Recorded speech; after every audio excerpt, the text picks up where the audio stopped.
ஒரு கதை சொல்லிட்டு போகலான்னு வந்தேன் சார். சொந்த கதை சார். உன்ன மாதிரி ஆளுங்களுக்கெல்லாம் ஒரே கதை தானே. நான் கீழே இருந்தேன், தெருநாயா இருந்தேன், இது செஞ்சு அதை செஞ்சு பெரிய ஆள் ஆகிட்டேன், அந்த கதை தானே. ஐயோ, எப்படி சார் என் கண்ணிலே படம் பார்த்தியா சார்? உன்னை பற்றி ஒன்று சொல்லட்டா. இன்றைக்கே 10 கோடி ரூபா கொடுத்து இந்த தொழிலை விட்டுருனா காசு வேண்டான்னு போயிடுவேன். ஆனால் வீட்டுக்கு போய் இந்த காசு எங்கிட்ட எப்படி போடுங்களான்னு திட்டம் போடுவேன். அதுதான் நீ.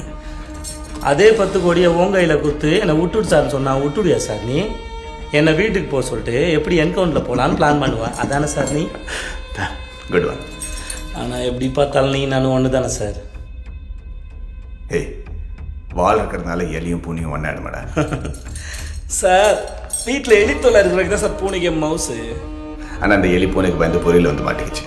எந்த எலியாவது பொரியல் வந்து தன்னால் மாட்டுமா சார்? அது சரி, சாதாரண எலி அது 16 கொலை பண்ண பெருச்சாலியாச்சு. நீ மட்டும் என்ன சாதாரண பூனையா சார்? 15 என்கவுண்டர் பண்ண போலீஸ் பூனையாச்சு. 18.